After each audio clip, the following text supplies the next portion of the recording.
আচ্ছা, অসংখ্য লতিফা পারভিন ম্যাডাম বললেন তাই তো? স্যার। ওকে ম্যাডাম, অসংখ্য ধন্যবাদ।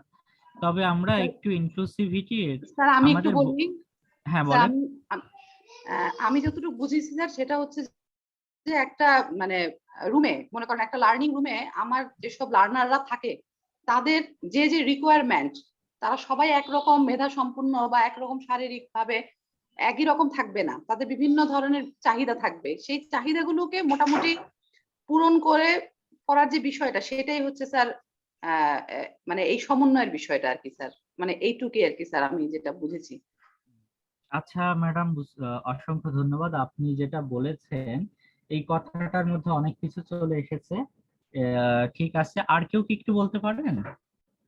আর একটু গুছিয়ে যদি, ম্যাডামেরটা অনেক ভালো হয়েছে, ম্যাডাম যেটা বললেন কথা, মানে মূল পয়েন্ট গুলো এসেছে এটার মধ্যে। আর কেউ স্যারেদের মধ্যে থেকে কেউ একজন বলেন।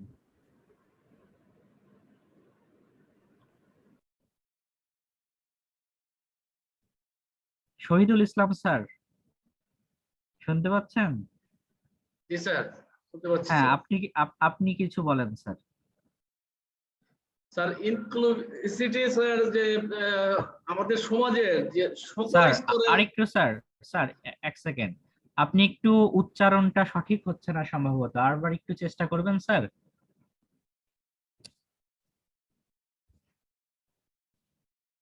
স্যার ইনক্লুসিভিটি, ঠিক আছে স্যার?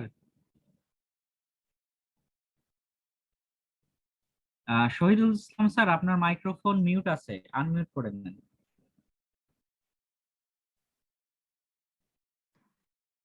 স্যার ইনক্লুসিভিটি স্যার সমাজে পিছিয়ে পড়া সকল স্তরের ছাত্রদেরকে আমাদেরকে মূল ধারায় একত্রিত করে একই লেভেলে আমাদের ট্রেন আপ করে তাদেরকে আহ, ওই এটা কি আর কি বোঝানো হচ্ছে, তাদের প্রোগ্রেস করানোটা কি বোঝানো হচ্ছে স্যার? স্যার আমি কি একটু চেষ্টা করব? হ্যাঁ Nurunnahar madam, sure. Sir inclusivity means হচ্ছে স্যার আমরা যেটা মনে করতেছি সেটা হচ্ছে যে আমাদের যে আমাদের যারা লার্নার তাদের চাহিদা অনুযায়ী, মানে তাদের প্রয়োজন অনুযায়ী, চাহিদা এবং প্রয়োজন অনুযায়ী তাদেরকে মানে এমন একটা স্বীকৃতি দেওয়া যে যারা স্যার যে পজিশনে আছে তাদেরকে সেই স্বীকৃতি অনুযায়ী তাদেরকে সঠিকভাবে প্রশিক্ষণ দেওয়া কিংবা টিচিং করা স্যার। ইনক্লুসিভিটি মিন মানে স্বীকৃতি প্রদান করা, যেটা হচ্ছে স্যার আমরা তাদের মানে চাহিদা অনুযায়ী দিতে পারি, সেটা কি স্যার ইনক্লুসিভিটি? জি ম্যাডাম। এটা ওকে এক ধরনের ম্যাডাম, স্বীকৃতি স্যার। অসংখ্য ধন্যবাদ স্যার ম্যাডাম। আমি বলবো। স্যার আমি হ্যাঁ, বলতে চাই। আচ্ছা মিতু ম্যাডাম বলবেন স্যার না? আমি আচ্ছা, বলবো। আচ্ছা মিতু ম্যাডাম আগে শেষ করুক, তারপরে শাহানুর ম্যাডাম বলেন। হ্যাঁ স্যার লার্নার্সদের লার্নিং নিডস গুলো পূরণ করাই হচ্ছে ইনক্লুসিভিটি। তো সেক্ষেত্রে আমরা লার্নার্সদের লার্নিং নিডস গুলো পূরণ করব এমন ভাবে যেটা হচ্ছে যার যেটা দরকার, কেউ কানে শুনতে না পেলে তাকে সেই অনুযায়ী তার নিডস পূরণ করতে হবে। কেউ যদি খাটো হয়, সাইডে খাটো হয়, তাহলে তার নিডসটা আমরা সেভাবে মানে তার চাহিদা অনুযায়ী তার নিডস পূরণ করব। এভাবে যার যেটা দরকার মানে লার্নারদের নিডস পূরণ করাটাই হচ্ছে ইনক্লুসিভিটি। আচ্ছা ঠিক আছে, এরপরে শাহানুর ম্যাডাম। জি স্যার, আমি যেটা মনে বুঝেছি যে ইনক্লুসিভিটি হচ্ছে যার যে সমস্যা, কারো শারীরিক সমস্যা থাকতে পারে, কারো আর্থিক সমস্যা থাকতে পারে, ফিজিক্যাল সমস্যা থাকতে পারে, এই যে এই ধরনের বিভিন্ন ক্যাটাগরির ক্লায়েন্টদেরকে আমরা যার যে সমস্যাগুলা করে অ্যাডজাস্ট করে, যে যার যেটা দরকার সেগুলো মিটিয়ে তাদেরকে মানে তারা যেন ঝরে না যায়, তাদেরকে অন্তর্ভুক্ত করা আমাদের মূল ধারার মধ্যে নিয়ে আসা। আচ্ছা, অসংখ্য ধন্যবাদ ম্যাডামকে। আমরা যতগুলো ব্যাখ্যা শুনেছি এই পর্যন্ত সবারটাই সঠিক আছে, তবে এগুলোকে আমরা আরেকটু যদি গুছিয়ে লিখি তাহলেই হবে, বা আমাদের যদি কেউ জিজ্ঞেস করে ইনক্লুসিভিটি কি, বা আমাদের এটা বুঝতেও হবে। আপনাদের আমি একটা বলি যে আমাদের যে শিক্ষা ব্যবস্থা আছে, আমাদের তো আসলে গতকালকে আমাদের ডিজি মহোদয় কিন্তু বললেন যে সাধারণ শিক্ষার ক্ষেত্রে যতটুকু টেকনিক্যাল মানে টিচার্স ট্রেনিং এর বিষয়টা আছে সেটাও খুবই সামান্য, কিন্তু আমাদের টেকনিক্যাল সেক্টরে আসলে টিভেট সেক্টরে এইটা এক কথায় নেই বললেই চলে। যেমন বিএমইটির এতদিন তাদের সেভাবে কোনো ছিল না, এখন তারা ডিটিপোলটিআই নামে একটা প্রতিষ্ঠান, স্বতন্ত্র প্রতিষ্ঠান তারা এস্টাবলিশমেন্টের পথে আছে, যেখানে টিচারদেরকে ট্রেন আপ করার সুযোগ হবে। তো সাধারণ শিক্ষার ক্ষেত্রে যদি বলে, আপনারা যারা জানেন যে বিএড করে না অনেক টিচার আছেন সাধারণ শিক্ষার মাধ্যমিক স্কুলে, ওনাদের একটা বই আছে, আপনারা আপনারা যেমন এখানে পড়ছেন যে ইনক্লুসিভিটি নামে, ওনারা এটাকে পড়ে একীভূত শিক্ষা।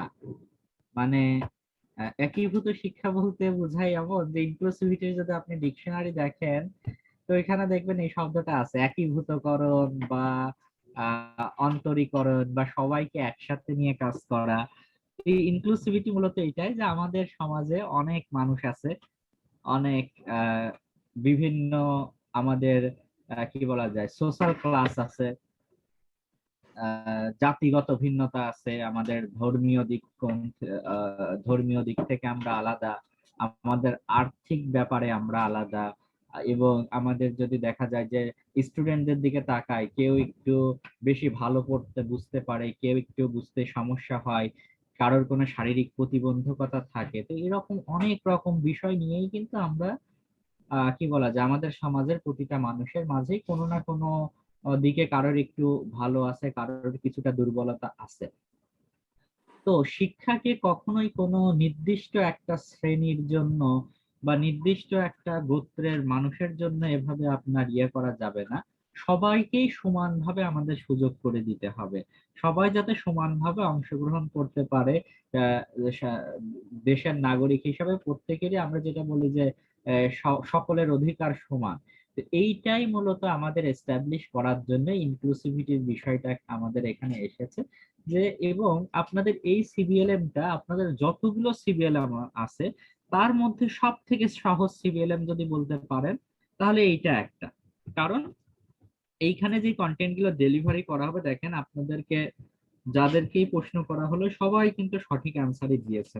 অর্থ কি, ইনক্লুসিভিটির বিষয়টা আমরা যদি প্র্যাকটিস নাও করি তারপরেও কিন্তু আমরা ওই তাত্ত্বিক কথা যদি কাউকে জিজ্ঞেস করা হয় সে কিন্তু এই একই কথা বলবে যে হ্যাঁ আমরা সমাজের মানুষ, সবার অধিকার সমান, সবাইকে একসাথে নিয়ে কাজ করতে হবে, ক্লাসরুমে সকল শিক্ষার্থীকে একই দৃষ্টিতে দেখতে হবে, কাউকে বিশেষ সুবিধা দেওয়া যাবে না, পরীক্ষার সময় কোনো শিক্ষার্থীকে বিশেষ সুবিধা দেওয়া যাবে মানে ওই যে কারোর প্রতি আমি খুব বেশি সুবিধা দিলাম, কারোর প্রতি আমি রুক্ষ মেজাজে থাকলাম, এই কাজগুলো করা যাবে না। তো এইরকম নীতিগত কথা কিন্তু আমরা যদি বলতে বলা হয় আমরা কিন্তু সারা দিন ধরে বলতে পারবো। তো এইটাই কিন্তু মূলত যার কারণে এই যে ইনক্লুসিভিটির যে সিবিএলএমটা আছে এইটা খুব বেশি কঠিন নয়।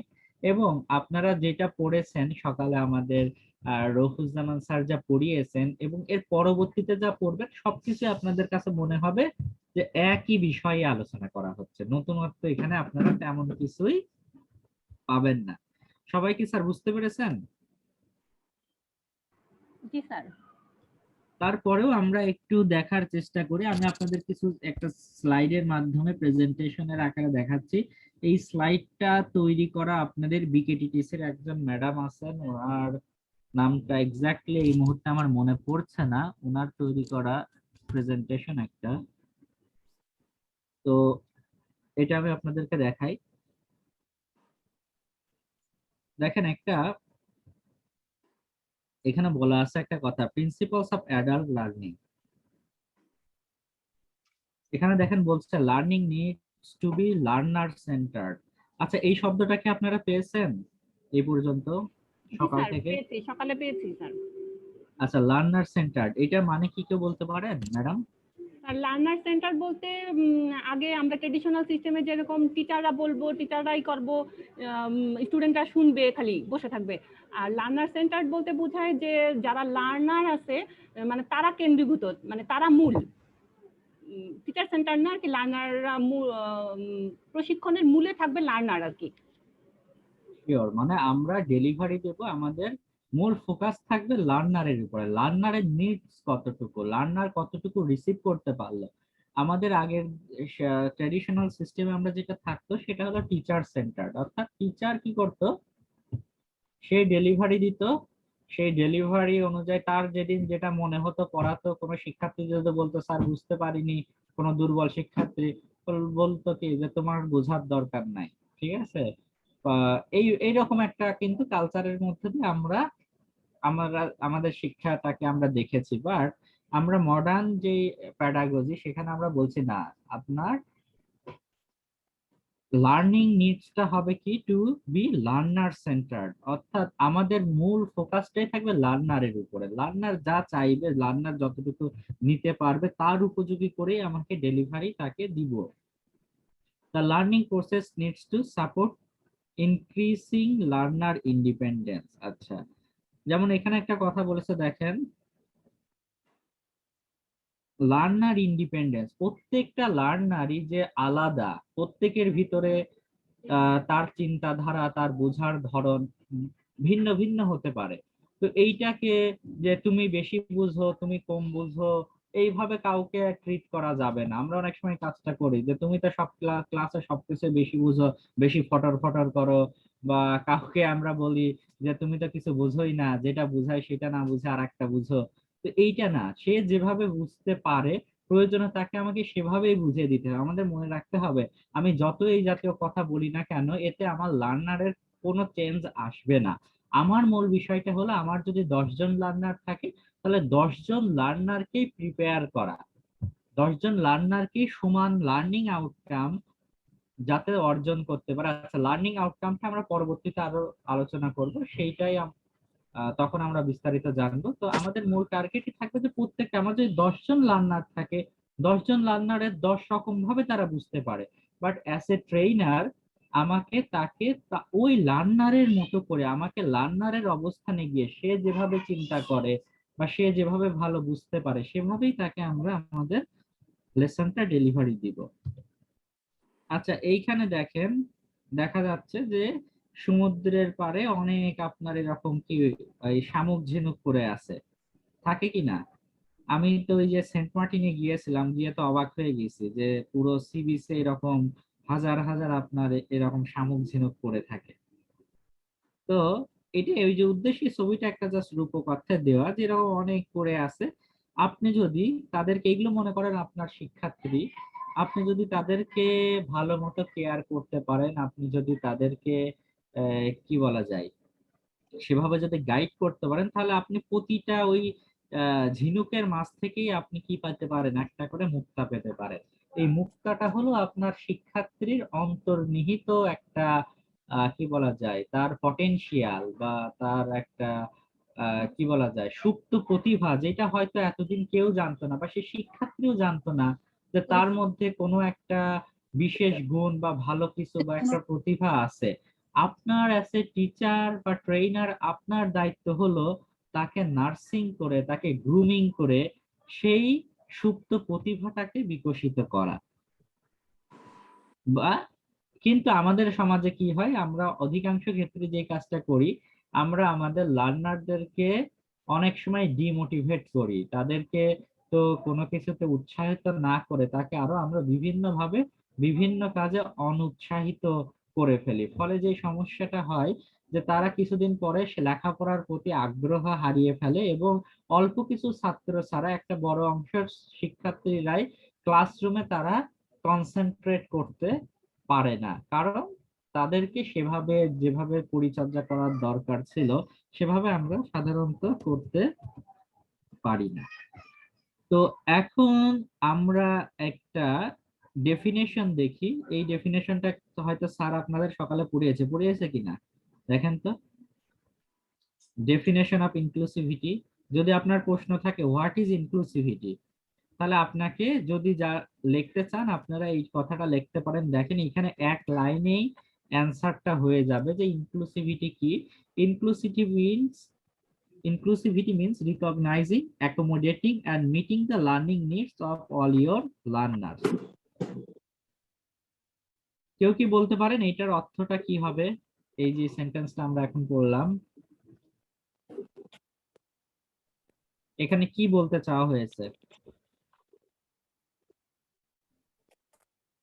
স্যার কেউ যদি একটু কাইন্ডলি কোঅপারেট করতেন, যেখানে কি বলতে স্যার চাওয়া ফার্স্ট হয়েছে। অফ অল আমাকে রিকগনাইজ করতে হবে যে কি কি ইস্যু গুলো ক্রিয়েট হচ্ছে, অবস্টাকেল গুলো কি কি, দেন ওইটা আমাকে অ্যাকোমোডেট করতে হবে। অ্যাকোমোডেট করে দেন আমি আমার যে লার্নার গুলো আছে তাদেরকে আমি ওভাবে আমার যে সাপোর্টটা, আমার এন্ড থেকে যে সাপোর্টটা প্রোভাইড করা প্রয়োজন আমার লার্নারকে, ওইটা আমি প্রোভাইড করবো স্যার। Right, exactly. সো আমরা এখানে দেখি বিষয়টা বলছে যে ইনক্লুসিভিটি মিন্স, তাহলে ইনক্লুসিভিটি মানে কি? রিকগনাইজিং। রিকগনাইজিং মানে কি? স্বীকৃতি দেওয়া। ধরেন বিষয়টা এমন যে আপনার ক্লাসরুমে একটা কৃষকের কোন সন্তান সেখানে লেখাপড়া করতে এসেছে, তো কিন্তু দেখা যাচ্ছে সে অন্য শিক্ষার্থীদের থেকে কিছুটা দুর্বল। আমরা সাধারণত কি করি? তাকে বলি, এই তোর দ্বারা লেখাপড়া হবে না, বাবার সাথে যে হাল চাষ করে গা। এইভাবে কিন্তু আমরা কথাগুলো বলে থাকি। অনেক সময় আমি আমি নিজেই দেখেছি, আমি যখন হাই স্কুলে ছিলাম আমাদের অনেক শিক্ষক এইভাবে তারা বিহেভ করতো স্টুডেন্টদের সাথে। তো এর মানে কি? আপনি কিন্তু তাকে রিকগনাইজ করলেন না, বরঞ্চ তার ওই যে যে একটা দুর্বলতাটাকে আপনি কি করলেন? আরো তাকে ডিসকারেজ করলেন যে না, তোমার দ্বারা তো লেখাপড়া হবে না, তোমার অবস্থান তুমি যে মাঠে গিয়ে হাল চাষ করো বাবার সাথে। এইটা না। রিকগনাইজিং জিনিসটা কি?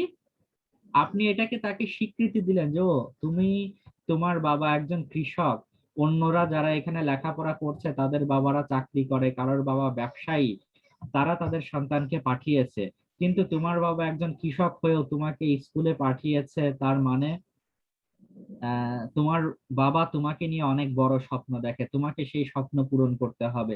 তো তোমার মধ্যে কিছুটা দুর্বলতা আছে, এটাকে তুমি দুর্বলতা ভেবো না। তুমি আমাদের ক্লাসে মনোযোগ দিয়ে ক্লাস করো এবং আমি তোমাকে সর্বোচ্চ সহযোগিতা করব।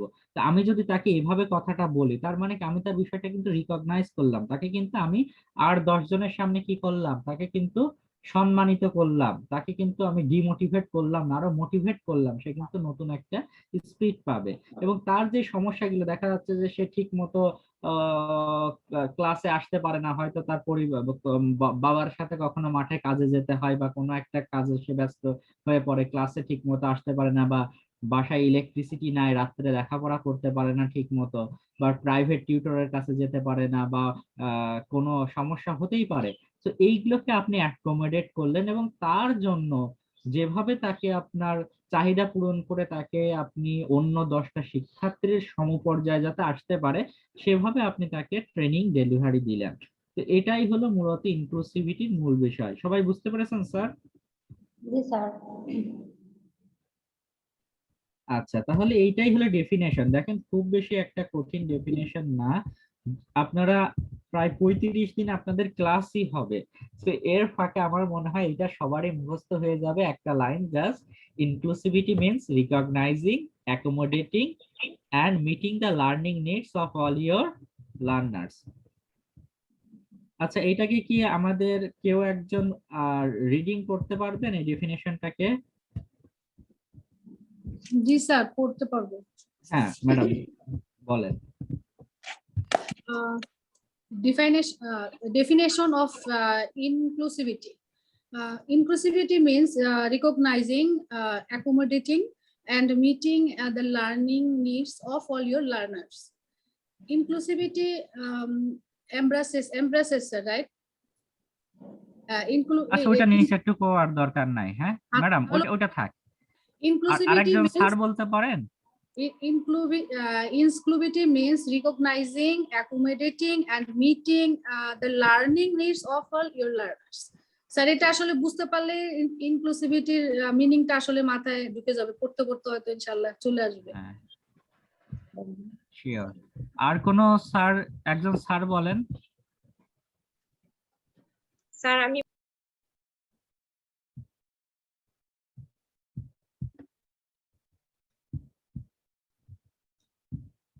আচ্ছা, কেউ কি একজন বলতে চাচ্ছিলেন?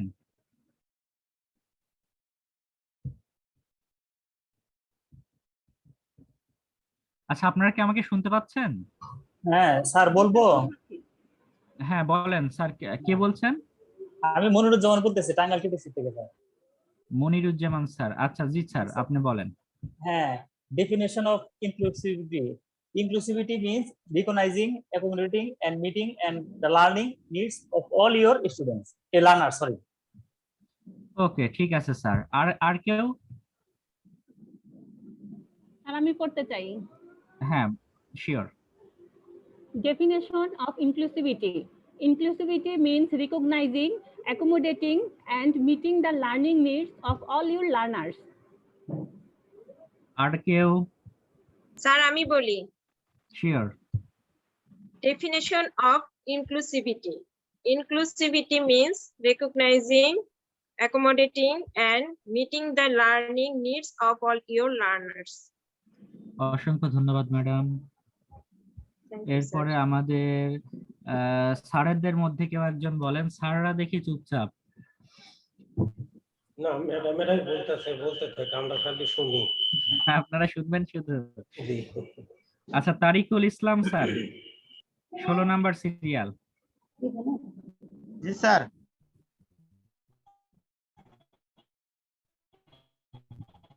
স্যার বলেন। Definition of inclusivity means recognition, accommodating, and meeting and learning need of all okay your sir, অসংখ্য learners. ধন্যবাদ। Shahidul Islam sir. Sir, definition of inclusivity. Inclusivity means recognizing, accommodating, and meeting the learning needs of all your learners. Okay sir, অসংখ্য ধন্যবাদ। Abdur Rahim sir.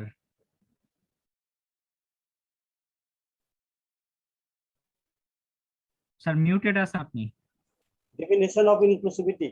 Inclusivity means recognizing, accommodating, and meeting the learning needs all your learners. Okay sir, অসংখ্য ধন্যবাদ সবাইকে। তাহলে আমরা বুঝতে পারলাম inclusivity জিনিসটা আসলে কি। এর পরবর্তীতে আমরা আচ্ছা, ইনক্লুসিভ লার্নিং এনভায়রনমেন্ট প্র্যাকটিস এগুলো তো স্যার আপনাদেরকে পড়িয়েছেন। ইন্ডিভিজুয়াল ডিফারেন্সটা কি, অ্যাকনোলজিং ক্লায়েন্টস উইথ পার্টিকুলার নিডস, এটা পড়িয়েছেন স্যার সকালে? পড়ার তো কথা সম্ভবত। Yes, sir, পড়াইছে particular needs. আচ্ছা, providing support for special needs, এটাও তো মেবি হওয়ার কথা। হ্যাঁ, হয়েছে এটা এটা? পড়াইছে। হ্যাঁ। এইখানে বিষয়টা কি ছিল যে physical environment adjustment. Physical environment অ্যাডজাস্টমেন্টটা কি, যে কোনো শিক্ষার্থী যেমন ধরেন কেউ ডান হাত দিয়ে লেখে, কেউ বাম হাত দিয়ে লেখে, তাহলে যারা বাম হাত দিয়ে লেখে তাদের জন্য তাদের উপযোগী চেয়ারের ব্যবস্থা করে দিতে হবে। এটা একটা ফিজিক্যাল এনভায়রনমেন্ট অ্যাডজাস্টমেন্ট হতে পারে। কিছু শিক্ষার্থী লম্বা আছে, কিছু শিক্ষার্থী কিছু হাইট কম আছে, তাহলে লম্বা শিক্ষার্থীদেরকে তুলনামূলক পিছনে দিয়ে যারা একটু খাটো আছে তাদেরকে যদি সামনে আনা হয় তাহলে তারা ভালো মতো দেখতে পাবে। তারপর এই জাতীয় বিষয়গুলোই হলো। এবং দেখেন লাস্টেরটা কি বলেছে, more time and additional support to learners. কোন লার্নারকে আমার বেশি সময় দেওয়া লাগতে পারে, কারোর জন্য আমার আলাদাভাবে কোনো ম্যাটেরিয়ালস ডেভেলপ করে দেওয়া লাগতে পারে। এইগুলো হলো কি আমাদের, এইভাবে আমরা তাদেরকে স্পেশাল নিড গুলোকে ফুলফিল করতে পারি। প্রিন্সিপালস অফ ইনক্লুসিভিটি, এটা পড়েছেন স্যার? জি স্যার, এটা হইছে স্যার। রিজনেবল অ্যাডজাস্টমেন্ট, এটা হয়েছে? এটা হয় নাই স্যার। না স্যার, এটা হয় নাই। ওকে, রিজনেবল অ্যাডজাস্টমেন্ট জিনিসটাকে, এটা খুবই গুরুত্বপূর্ণ প্রশ্ন। এইটা, এই প্রশ্নটা ধরেন আপনারা আপনাদের ইয়েতে পেতে পারেন, ওরালে আপনাদের জিজ্ঞাসা করতে পারে, রিটেনেও থাকতে পারে। ঠিক আছে, রিটেনে হোক ওরালে হোক, এই প্রশ্নটা আপনাদের প্রায় 90% শিওর থাকেন এটা আপনাদের রিটেনে বা ওরালে যেখানেই হোক আপনাদেরকে এই প্রশ্নটাকে দেওয়া থাকবে। রিজনেবল অ্যাডজাস্টমেন্ট কি এবং রিজনেবল অ্যাডজাস্টমেন্ট কেন করা হয়? বইয়ের পেজ নাম্বার কত স্যার এটা? আচ্ছা ম্যাডাম, আমি তো মূলত এইগুলো বইয়ের থেকে মূল যে টপিকগুলো এখানে প্রেজেন্টেশন আকারে নেওয়া আছে, বই প্রয়োজনে আমরা আরেকবার লাস্টে রিভিউ করে নিব। ঠিক আছে? Okay sir.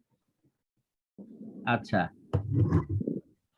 রিজনেবল অ্যাডজাস্টমেন্ট হলো, ধরেন আপনি কোনো একটা অ্যাসেসমেন্টের গিয়েছেন, ঠিক আছে, একটা অ্যাসেসমেন্টের মধ্যে আপনারা তো অ্যাসেসমেন্ট সবাই লেভেল 1 এ দিয়েছেন, তাই না? জি। আচ্ছা, আপনার ক্লাসরুমে যেমন আপনার শিক্ষার্থীদের ইন্ডিভিজুয়াল তাদের কিছু নিডস থাকতে পারে, স্পেশাল নিডস থাকতে পারে, আপনি ক্লাসরুমে তাদেরকে যেভাবে আপনি সেই নিড গুলোকে অ্যাড্রেস করে তাদেরকে যেভাবে অ্যাকোমোডেট করলেন এবং তাদেরকে সেই যে নিড ফুলফিল করে তাদেরকে ক্লাসে করার সুযোগ দিলেন, ঠিক একইভাবে যখন অ্যাসেসমেন্ট হবে, অ্যাসেসমেন্টের সময় অ্যাসেসমেন্ট সেন্টারে অ্যাসেসরকেও এরকম কিছু রিজনেবল অ্যাডজাস্টমেন্ট করার প্রয়োজন হতে পারে। যেমন ওই যে বললাম যে আপনি ক্লাসরুমে তো আপনি তো আপনার শিক্ষার্থীকে চেনেন, এই কারণে আপনি শুরুর দিন থেকেই তাকে সেভাবেই আপনি ব্যবস্থা করেছেন, কিন্তু অ্যাসেসর তো আসলে সেভাবে তো কাউকে চেনে না, চেনে কি? অ্যাসেসর তো ওই দিনই প্রথম তাদের সাথে দেখা হয়েছে, তাই না? আপনি তো অ্যাসেসরকে তো চিনতেন না। অ্যাসেসর তো ওই দিনই প্রথম এসেছে এবং ক্যান্ডিডেটদের সাথে সে কথা বলেছে।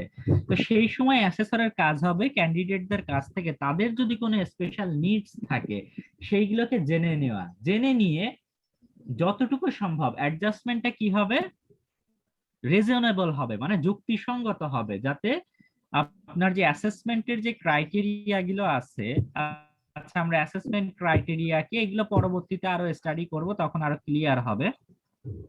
তো মানে পরীক্ষার মনে করেন মূল নীতি, যে আপনি একটা পরীক্ষার হলে গিয়েছেন, একটা শিক্ষার্থী বলছে যে স্যার আমি তো এখানে আলো আমার ঠিক মতো আলো পাচ্ছে না, যার কারণে আমার লিখতে অসুবিধা হচ্ছে, আমাকে কি স্যার সিটটা চেঞ্জ করে দেওয়া যায় কিনা?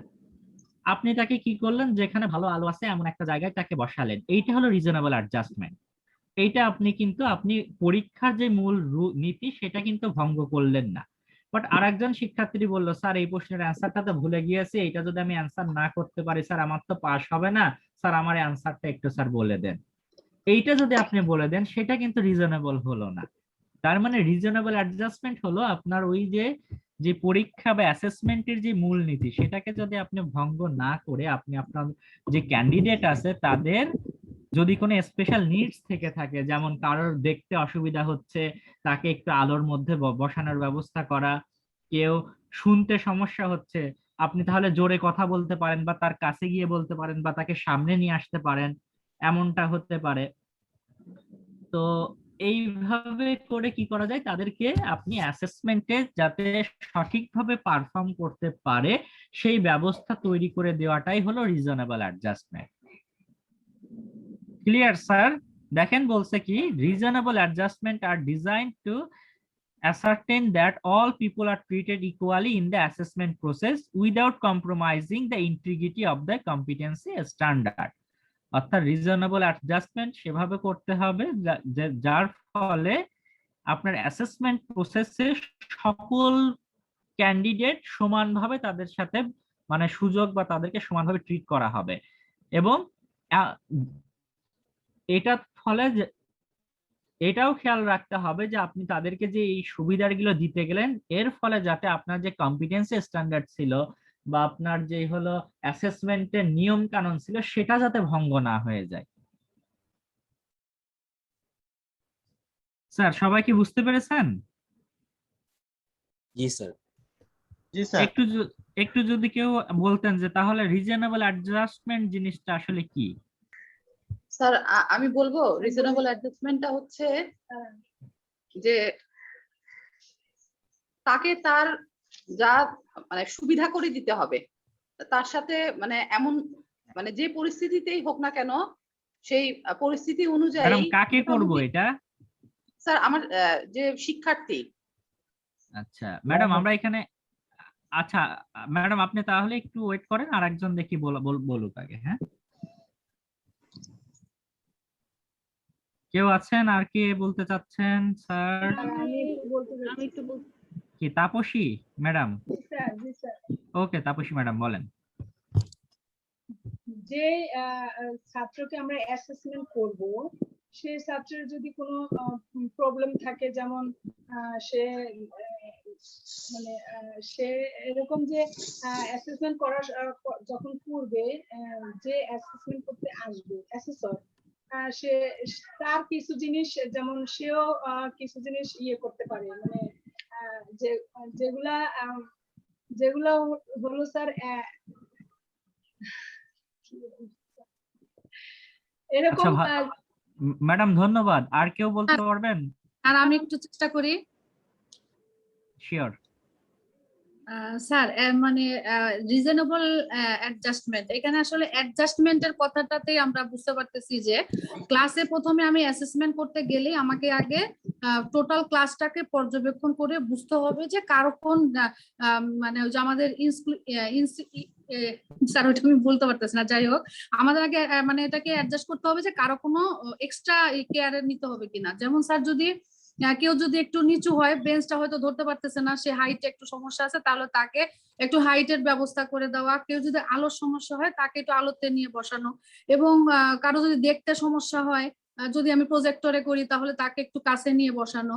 তো এগুলো অ্যাডজাস্ট করে দিতে পারি। এটা হচ্ছে তার জন্য পরীক্ষা দেওয়ার জন্য কিংবা আমরা যে অ্যাসেস করবো এটা একটা রিজনেবল পর্যায়ে নিয়ে আসার করতে পারি। এটা হচ্ছে স্যার রিজনেবল অ্যাডজাস্টমেন্ট। বাট আমি যদি স্যার পরীক্ষার নিয়ম ভঙ্গ করে কেউ যদি আমাকে বলে স্যার আমাকে একটু প্রশ্নের অ্যান্সারটা করে দেন, কিংবা আমাকে এটা একটু স্যার লিখে দেন, হ্যাঁ আমি এটা দেখতে পারতেছি না, করতে পারতেছি না, স্যার আমাকে প্র্যাকটিক্যালটা করে দেন, তাহলে স্যার সেটা পরীক্ষার নিয়ম ভঙ্গ করে যেটা করা সেটাকে স্যার রিজনেবল অ্যাডজাস্টমেন্ট বলে না।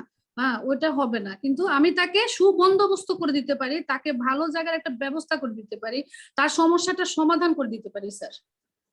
ঠিক আছে ম্যাডাম, অসংখ্য ধন্যবাদ। অনেক সব বিষয়ে চলে এসেছে আপনার এটার মাধ্যমে। তাহলে আমরা আবার একটু দেখি যে রিজনেবল অ্যাডজাস্টমেন্ট হলো যদি কোনো অ্যাসেসমেন্টের সময় কোনো ক্যান্ডিডেটের যদি কোনো স্পেশাল নিডস থাকে, তাহলে আমরা রিজনেবল অ্যাডজাস্টমেন্টের মাধ্যমে তাকে সেই নিডস গুলো পূরণ করে তাকে অ্যাসেসমেন্টে অংশগ্রহণ করার সুযোগ করে দেব। তবে আমাদের খেয়াল রাখতে হবে এর ফলে যাতে আমাদের যে কম্পিটেন্সি স্ট্যান্ডার্ডের যেভাবে বলা আছে বা কম্পিটেন্সি স্ট্যান্ডার্ডের অ্যাসেসমেন্ট ক্রাইটেরিয়ার যাতে কোনো ব্যত্যয় না ঘটে, সেটা মাথায় রেখে আমাদেরকে এই কাজটা করতে হবে। তো এখানে দেখেন ডেফিনেশনটা লেখা আছে যে এই যে reasonable adjustment are design to ascertain that all people are treated equally in the assessment process without compromising the integrity of competency standard. These are made in the assessment process to meet the individual needs of the candidate. Adjustments are considered reasonable if they do not impose injustifiable hardship upon the assessment center. আচ্ছা, তাহলে এখান থেকে আমরা বাংলায় যদি এক কথায় বলতে চাই তাহলে আমরা এটা কিভাবে বলতে পারি, যে একটু শর্ট আকারে শর্ট ফর্মে বাংলায়? এই যে স্যার ম্যাডাম আমি বললাম তখন যে রিজনেবল অ্যাডজাস্টমেন্ট হলো কি বললাম, আচ্ছা রিজনেবল অ্যাডজাস্টমেন্ট হলো যে অ্যাসেসমেন্টের সময় যাতে সকল শিক্ষার্থী মানে সকল ক্যান্ডিডেট যাতে সমান ভাবে অ্যাসেসমেন্টে অংশগ্রহণ করতে পারে, এই জন্য যদি কোনো ক্যান্ডিডেটের কোনো স্পেশাল নিডস থাকে তাহলে তার সেই নিডস গুলোকে অ্যাডজাস্টমেন্টের মাধ্যমে তাকে অ্যাসেসমেন্টে অংশগ্রহণের সুযোগ করে দেওয়া। তবে এই অ্যাডজাস্টমেন্টের কারণে যাতে কম্পিটেন্সি স্ট্যান্ডার্ডের যেই হলো বিষয়গুলো বলা ছিল বা যে রুলস গুলো ছিল সেটা যাতে ব্রেক না হয়, সেটাকে আমাদের কি করতে হবে, খেয়াল রাখতে হবে। আপনি একবার আমাকে 5 বার জিজ্ঞেস করলে 5 রকম হয়ে যাবে, আপনি যতটুকু বুঝতে পেরেছেন সেভাবেই লিখবেন, ঠিক আছে? যে যেভাবে বুঝেছেন আর কি। বুঝতে পারছি স্যার, এটা বুঝতে পারছি।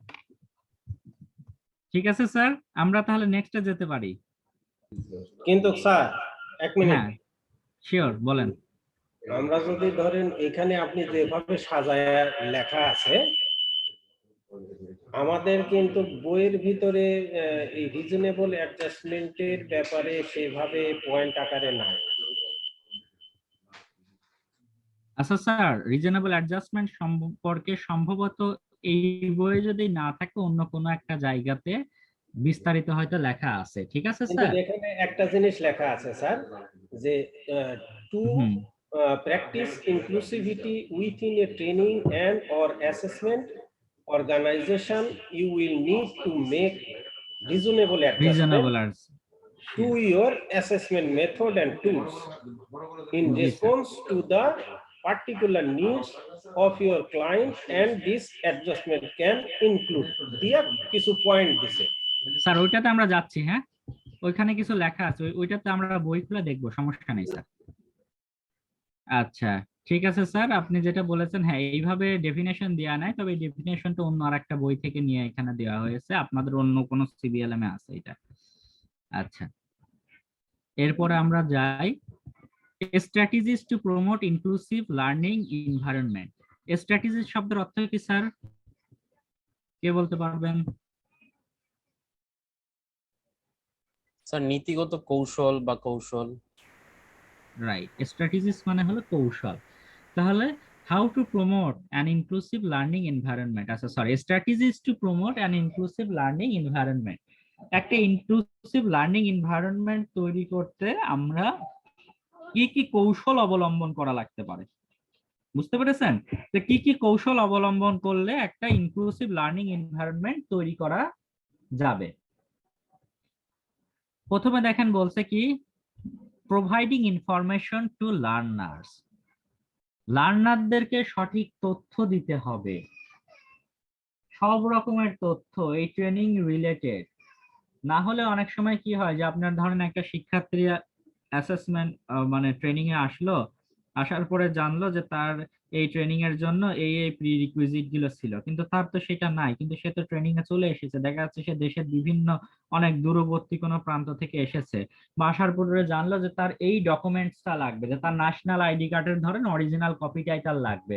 সে ধরেন উত্তরবঙ্গ থেকে এসেছে, এখন সে কিভাবে যে তার ন্যাশনাল আইডি কার্ডের অরিজিনাল কপিটা নিয়ে আসবে?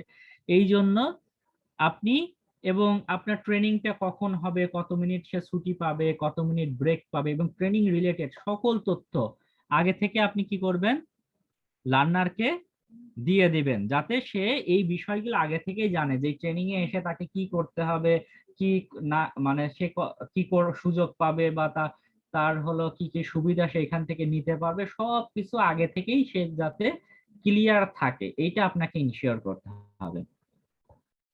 আচ্ছা, enrolment process are the clear and accessible. Enrolment কি, যে ভর্তি প্রক্রিয়া, এই ভর্তি প্রক্রিয়াটাও কি হবে, এই ভর্তি প্রক্রিয়াটাও স্বচ্ছ থাকবে এবং সবাই যাতে এটা সম্পর্কে ক্লিয়ার তাদের ধারণা থাকবে, যে এই ভর্তি প্রক্রিয়ার ব্যাপারে যাতে কোনো কনফিউশন না থাকে, বা কারা এনরোল হতে পারবে কারা পারবে না, কোনো ক্রাইটেরিয়া আছে কিনা। দেখা যাচ্ছে ভর্তি হওয়ার পরে সে জানতে পারলো যে না, সে আসলে এই কোর্সে তার ভর্তি হওয়া ঠিক হয়নি, তার জন্য অন্য কোর্স করলে ভালো হতো, তাহলে তার এই যে একটা সময় নষ্ট হলো, সে একটা কি বলা যায় হ্যাসেলের মধ্যে পড়লো, বা সে এটা নিয়ে অনেক ছোটাছুটি তার করা লাগতে পারে। তো এই অনেক বিষয় সমস্যা তৈরি হতে পারে। এই কারণে কি করতে হবে, আমাদেরকে লার্নারদেরকে আগে সকল তথ্য দিতে হবে এবং তাদের যে এনরোলমেন্ট প্রসেসটা এটাকে আমাদের কি করতে হবে, ক্লিয়ার এবং অ্যাক্সেসিবল করতে হবে। আচ্ছা, আচ্ছা, এখানে দেখেন ইন্ডাকশন প্রসেস বলে একটা কথা বলেছে।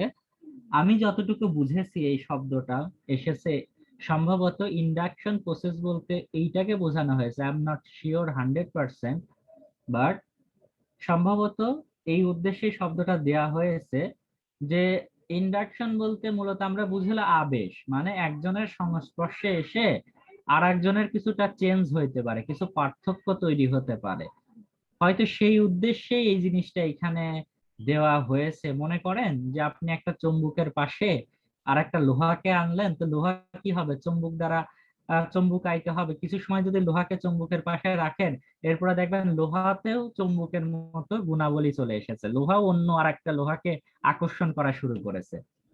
তো আপনার প্রতিষ্ঠানকে যদি আপনি ইনক্লুসিভ এনভায়রনমেন্ট তৈরি করে ফেলেন, তাহলে ওই প্রতিষ্ঠানে যারা আসবে তাদের মধ্যেও এই প্র্যাকটিসটা চলে আসবে, এবং সেও যেখানে যাবে তার দ্বারাও সেও এই ইনক্লুসিভিটির প্র্যাকটিসটা করতে থাকবে, কেননা সে দেখেছে, আপনার শিক্ষার্থী দেখেছে আপনি ক্লাসে সকল শিক্ষার্থীদের সাথে ভালো ব্যবহার করেছেন, তাদের আলাদা আলাদা খোঁজ খবর নিয়েছেন, তাদের নিডস গুলোকে ফাইন্ড আউট করে তাদের সেই সাপোর্ট গুলো আপনি ইনশিওর করেছেন। তো সে যখন বাইরে যাবে, সে যখন শিক্ষকের হবে বা অন্য কোনো কাজে থাকবে, তার অধীনে যখন অন্য কেউ কাজ করবে, সেও তখন তাদের এই খোঁজ খবর গুলো নেবে, তাদের এই নিডস গুলো ফুলফিল করার চেষ্টা করবে। তো এইভাবে কি হতে পারে, হয়তোবা এই অর্থেই এই শব্দটাকে এখানে দেওয়া হয়েছে। আচ্ছা, ফাইন্ডিং আউট স্পেসিফিক নিডস, আপনি কি করবেন, আপনার লার্নারদের স্পেসিফিক নিডস গুলোকে আইডেন্টিফাই করবেন। Respecting individual rights and confidentiality. Respecting individual rights, individual রাইটসটা কি, এবং রেসপেক্টিং বলেছে যে আমাদের যদি লার্নারের ইন্ডিভিজুয়াল কোনো রাইট থাকে, রাইট গুলো যেগুলো থাকবে সেইগুলোকে আমাদের সম্মান করতে হবে, এবং তাদের কনফিডেন্সিয়ালিটিটাকে কি করতে হবে? কনফিডেন্সিয়ালিটি মানে কি? গোপনীয়তা। অনেক সময় লার্নারের কিছু গোপনীয় বিষয় থাকতে পারে। আমরা উদাহরণ হিসাবে দেখতে পারি যে রেসপেক্টিং ইন্ডিভিজুয়াল রাইট। যেমন কোন শিক্ষার্থীর ধরেন সে কি হতে পারে যে সে কোনো একটা কারণে সে ক্লাস করতে পারে নাই, বা কোনো একটা কারণে, যে কোনো একটা বিষয় হইতে পারে যেটার কোনো রিজনেবল কোনো কারণ আছে। আপনার উচিত ছিল তাকে সেটাকে অ্যাডজাস্ট করে দেওয়া, যে ওকে তুমি এটা করতে পারো না, সো তুমি আর একটা ভাবে আপনি তাকে অ্যাডজাস্ট করে দিলেন। বা তার কোনো একটা, তার হলো বারবার ঘন ঘন হয়তো বা তার পানি খাওয়া লাগতে পারে, বা অনেকের আছে ঘন ঘন টয়লেটে যাওয়া লাগে। তো আপনি কি করলেন? তাকে সেই সুযোগটা না দিয়ে বরঞ্চ তাকে কি করলেন? এইটাকে গুরুত্ব দিলেন না। এবং না দিলে পরে কি হচ্ছে? আপনি কিন্তু তার ইন্ডিভিজুয়াল রাইটসটাকে বা তার যে অধিকারটা ছিল সেটাকে কিন্তু আপনি ক্ষুণ্ণ করলেন। তো এইটা আপনি করতে পারেন না। বা আপনার ধরেন ক্লাসরুমে আমরা যেটা করে থাকি যে ছেলেদের এবং মেয়েদেরকে সমান সুযোগ সুবিধা যাতে আমরা সৃষ্টি করতে পারি সেটা ইনশিওর করি, কিন্তু আপনি ক্লাসে সেটা করলেন না। বা আপনার কোন ক্লাসে কোনো ছিল ইন্ডিজিনিয়াস পিপল বা কোনো উপজাতি বা কোনো অন্য ধর্মের কোনো ব্যক্তি, আপনি তাদের দিকে একটু অন্য দৃষ্টিতে দেখলেন। তো এই কাজগুলো না করে তাদের যে ইন্ডিভিজুয়াল রাইটস গুলো আছে সেইগুলোকে আপনি সম্মান প্রদর্শন করলেন। এবং তাদের কনফিডেন্সিয়ালিটি, কনফিডেন্সিয়ালিটি কি? কনফিডেন্সিয়ালিটি হলো তার গোপনীয়তা। এই গোপনীয়তাটা কি? গোপনীয়তাটাকে কিভাবে সম্মান করতে হবে আমরা একটু উদাহরণ হিসাবে যদি দেখতে চাই, যে ধরেন আপনি খেয়াল করলেন, একটা আমি উদাহরণ দিই, আমার নিজের এক বন্ধুর সাথে এরকম একটা ঘটনা ঘটেছে, তো আমি সেই ঘটনাটাকে না বলে এই জাতীয় একটা গল্প আপনাদেরকে বলি। ধরেন আপনার একজন শিক্ষক স্কুলে যাওয়ার সময় দেখতে পেল তার কোনো শিক্ষার্থী কোনো গাছের আড়ালে দাঁড়িয়ে দাঁড়িয়ে সে স্মোক করছে। তাহলে সে গাছের আড়ালে দাঁড়িয়ে স্মোক করছে কেন? কারণ হয়তো সে ভয় পাচ্ছে আমি যে স্মোক করছে এটা যদি কেউ দেখে ফেলে, এই ভয়তে সে কি করছে? সে কিন্তু রাস্তায় না দাঁড়িয়ে বা কোনো দোকানে বসে না করে সে কোনো একটা জায়গায় লুকিয়ে লুকিয়ে এই কাজটা করছে। আপনি সেটা দেখে ফেলেছেন, তার মানে কি? এইটা কিন্তু আপনি তার একটা গোপন বিষয় জানেন, এবং সে সবাই যাতে না জানতে পারে এই জন্যই সে লুকিয়ে এই কাজটা করছে। আপনি ক্লাসে এসে কি করলেন? তাকে দাঁড় করালেন, দাঁড় করিয়ে সবার সামনে আপনি তাকে বললেন যে তোমরা কি জানো তোমাদের এই বন্ধু সে কি করে? সে আমি আজকে দেখেছি স্কুলে আসার সময় যে সে হলো একটা গাছের আড়ালে দাঁড়িয়ে দাঁড়িয়ে স্মোক করছে। ফলে কি হলো দেখেন, আপনি তার একটা গোপন বিষয় জানতেন, সেটা আপনি সকল শিক্ষার্থীর সামনে ডিসক্লোজ করে দিলেন, সকলের সামনে বলে দিলেন। এতে যে ইম্প্যাক্টটা পড়বে, আপনার সেই শিক্ষার্থী সে তো ভাববে যে না আমার একটা আমি ভুল করেছি ঠিক আছে, বাট স্যার এটা সবার সামনে বলে দিল, তাহলে এতদিন আমি লুকায় লুকায় কাজটা করতাম, এখন আমি সেটা না করে সবার সামনে করব, কার কি যায় আসে। তো এভাবেই কি কিন্তু তারা কি করবে? তারা কিন্তু এই কাজগুলো থেকে দূরে না গিয়ে তারা এটাতে আরো আগ্রহী হবে।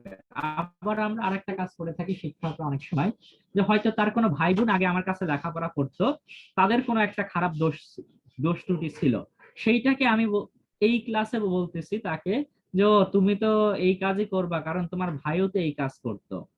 বা দেখা যাচ্ছে কারোর পরিবার সম্পর্কে আমি একটা কথা জানি যে তার বাবা কোনো কালে হয়তো বা কখনো কোনো কারণে অপরাধের কারণে সে জেল খেটেছিল। আপনি সেটা বলে দিলেন সবার সামনে, তুমি ক্লাস করো না বা ক্লাসে মারামারি করো এই জন্যই তো করো, তোমার বাবা তো জেল খাটছিল, তার ছেলে তো এটা না করে কি করবা। তো আপনি কিন্তু তার এই গোপন বিষয়গুলো সবার সামনে কিন্তু আপনি বলে দিলেন। তো এর ফলে কি হবে? আপনার শিক্ষার্থীর কিন্তু তারা এইটার দ্বারা তারা কিন্তু আঘাতপ্রাপ্ত হবে, মানসিকভাবে ভেঙে পড়বে, এবং বরঞ্চ তারা স্কুলের প্রতি বা আপনার ট্রেনিং সেন্টারের প্রতি তারা ক্লাস করার আগ্রহ হারিয়ে ফেলবে। এবং কয়েক বছর আগে একটা ঘটনা ঘটেছে, আপনারা এটা অনেকেই জানেন, সাভারের ঘটনা।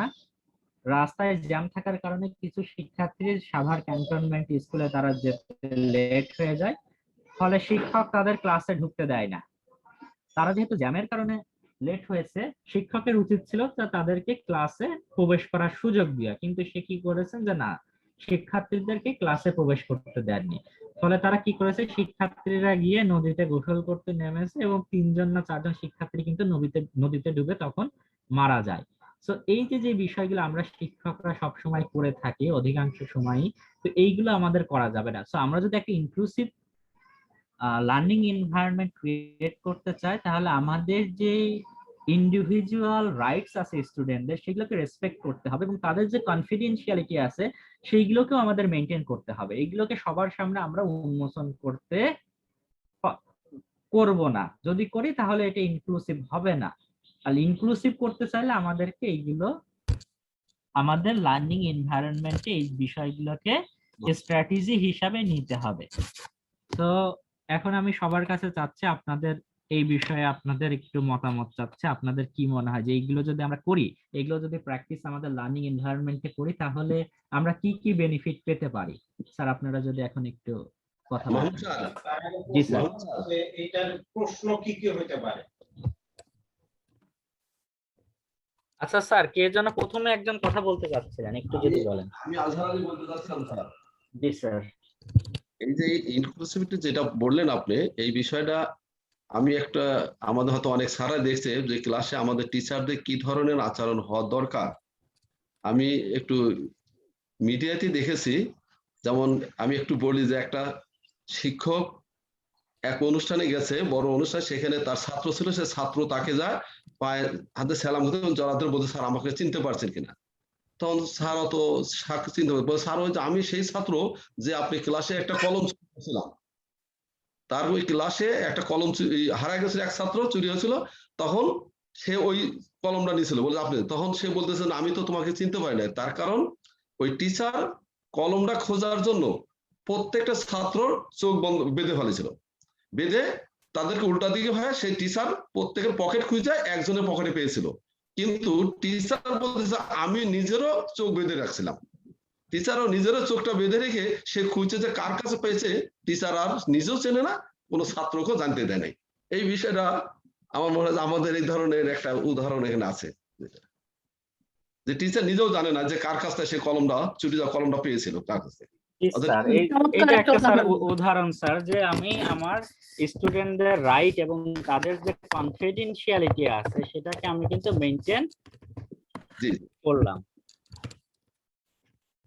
আর কেউ স্যার যদি বলতেন। আচ্ছা, এটার উপরে স্যার কি কি ধরনের প্রশ্ন হতে পারে? স্যার এটার উপরে প্রশ্ন হতে পারে এটাই যে স্ট্র্যাটেজিস কিভাবে আপনি কিভাবে আপনার লার্নিং এনভায়রনমেন্টটাকে, মানে কি কি স্ট্র্যাটেজি ফলো করে আপনি এটাকে ইনক্লুসিভ বানাবেন, বা একটা ইনক্লুসিভ লার্নিং এনভায়রনমেন্টের জন্য কি কি স্ট্র্যাটেজি গ্রহণ করা যেতে পারে, এই জাতীয় প্রশ্ন হবে স্যার। এটা একটু ইংলিশে বলেন স্যার। স্যার আমরা প্রশ্ন পরবর্তীতে দেখবো স্যার, আপনি দেখলেই বুঝতে পারবেন যে এই প্রশ্নটা করা হয়েছে স্যার। সঙ্গে সঙ্গে করলে জিনিসটা একটু মানে আচ্ছা এমন হতে পারে যে what are the strategies to promote an inclusive learning environment,